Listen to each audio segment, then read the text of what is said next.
Yo, what's going on, everybody? This is Dylan Talk Sports. My name is Dylan. In today's video, what we're going to be discussing is we're going to be talking about Jameis Winston being signed by the Cleveland Browns. He's going to be officially the backup quarterback, which what that means is Joe Flacco is no longer going to be with the Browns. The Cleveland Browns are going to be moving on with the starting quarterback obviously being Deshaun Watson, the backup being Jameis Winston, and the third string going to be Dorian Thompson-Robinson. With all that being said, the Cleveland fans, there's about 50-50 split. There's a 50% that are okay with this like myself, which I kind of see why they did that because I know the behind the scenes of why exactly they did this. And then there's the other 50% that have fallen in love with Joe Flacco for what he did there at the end of the season. We got us to the playoffs, and everybody's in love with that, and they're like, no, bring Joe back. People, you need to understand why they did this. So like I said, we're going to kind of go through everything about the contract with Jameis Winston, why he came to Cleveland, why he will work out as the backup, and then why we had to release, or why we had to just let Joe Flacco kind of walk away. Where he goes to, that's not been reported yet, so if he goes and signs to another team, good luck to him, but we're not moving on. We're not going to be going after Joe Flacco. But like I said, I'm going to kind of discuss why we let Joe Flacco walk and why I think why it was the right idea to let him walk, and then why Jameis Winston is going to be the solid backup and will be a solid backup for the Cleveland Browns. So without further ado, if you're going to enjoy it, as always, make sure you drop a like on today's video. Be very much appreciated if you do so. But without further ado, let's get into it.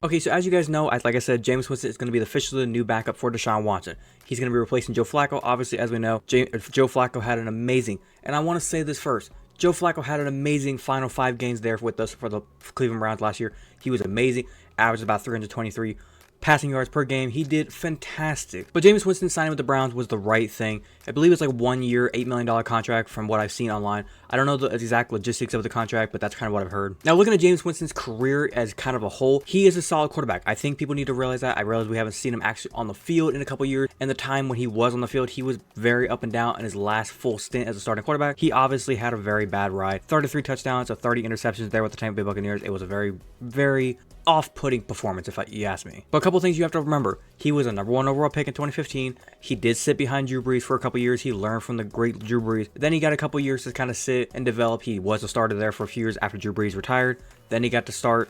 Then he went back to being backup. Sat behind Derek Carr last year. So he has had a lot of time to just learn and develop and just try and be a better player as a solid backup. Now here's a couple of things I need people to really get thick into their skull. Imagine this scenario right now that we have going on. Jameis Winston, the backup quarterback, not exactly all pro, great playing, see on the field, oh my god, this guy's amazing, I want him to be the starter. Jameis Winston is not that. He's a backup. He's a solid guy to where if, God forbid, knock on wood, Deshaun Watson goes down, we can call in Jameis and say, hey, go out there and just run the offense. Don't go be Superman, just go run the offense. And he can do that. And what are we getting out of him?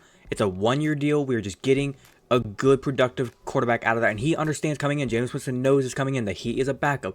If Deshaun Watson stays healthy, Jameis might not play a single game this season. And then imagine scenario B. If Joe Flacco was back with the Cleveland Browns. And I realize people have talked all the past couple of days about, oh, Joe Flacco and his agent said Cleveland is #1 priority. We want to be back in Cleveland. We would love to be in Cleveland. And then the questions were asked about, oh, do you mind being a backup? And then some people say he didn't mind. Some people said he wants to be a starter. And I think if that is true, and the second he said he wanted to be a starter, that kind of threw Andrew Berry, the general manager of Cleveland Browns, off a little bit. And he made him he kind of had to make the business decision of saying, we need a backup.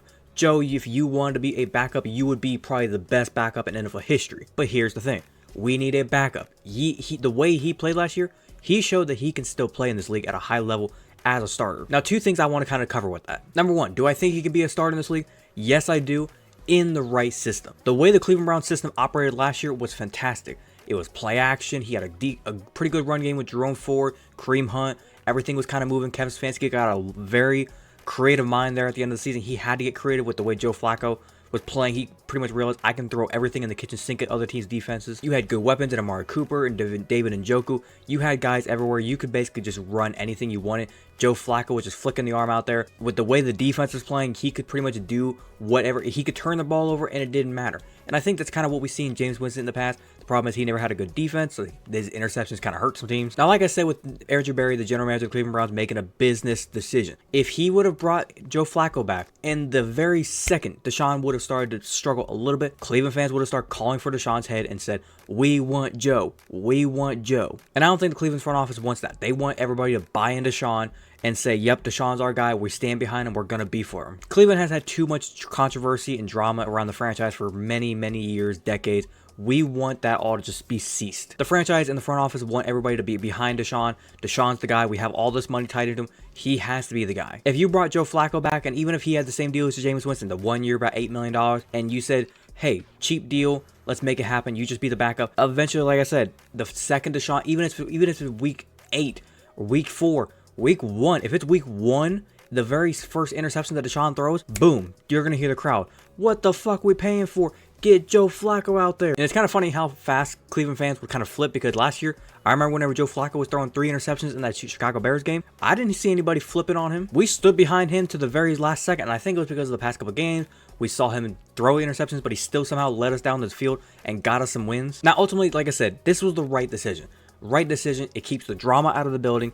It pretty much solidifies a spot for that we have a backup, somebody who maybe Deshaun and Jameis, maybe they get along well and they can be good buds. They're in the quarterback room and they can be he can be a solid backup. Maybe he can come in and learn from Dorian Thompson-Robinson. Dorian Thompson-Robinson was a good backup there for a couple weeks last season. DTR obviously going to go down the 3rd string. And then whenever it comes to Joe Flacco, where he's going to go, like I said, the big thing for Joe Flacco is I'm hoping his ego is not too high. Joe Flacco needs to realize he is a backup. He is a backup. Now, if he can find another team that has the same system of what Cleveland did last year, like I said, great weapons, really good defense, a run game, and a coach that trusts him and can put him in good positions to go out there and just make easy throws. Sometimes he has to make a tough throw, but it can be a throw to where if it doesn't work out, you have a defense that can save your ass. Maybe. If he wants to be a bridge quarterback and be a quarterback, maybe he wants to go to one of these teams like Chicago, like Washington, like New England. He wants to go to one of these places to where they're 100% drafting a franchise quarterback in the first round of the NFL draft, maybe Minnesota, and he wants to go to one of these teams and say, hey, I'll be your bridge guy. I'll start for you the first couple of games or until your rookie's ready. Or maybe if I'm looking good, I'll just keep playing. Because that's the thing with Joe Flacco. He's just a ticking time bomb. If he keeps playing well, let him keep going. But until you start looking at the play and you're like, why did you do that? Then that's where you can kind of look at your rookie and say, hey, you might want to get ready. I ultimately think if Joe Flacco, like I said, Minnesota, Vegas maybe, or Washington, if he goes to one of these places, he could have some good success there. But if he went anywhere else, like if he goes somewhere, and I'm saying this now, I'm standing by this, and you will say, most of you are going to agree with me.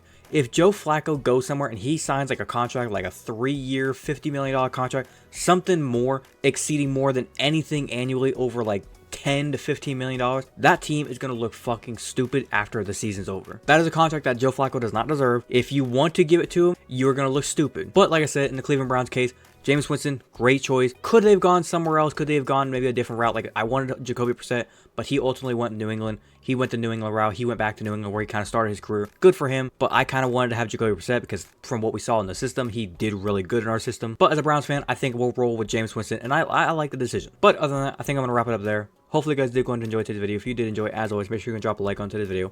Be very much appreciated if you do so. If you wanted to watch the entirety of today's video, thank you very much. And like I said, if you have a different opinion, do you like the decision of Jameis Winston? Do you not like the decision of Jameis Winston? Do you think Joe Flacco should have or should have not come back? What's your complete opinion about the whole thing? Leave your complete opinion down in the comment section down below. Be more than welcome to talk about with you guys. If you're a fan of the content that I did post here and you want to go and hit that big red subscribe button, feel free to do so. And do not forget to hit that little notification bell to be notified the second I post. But without further ado, this has been Donald Talk Sports. Have a great day.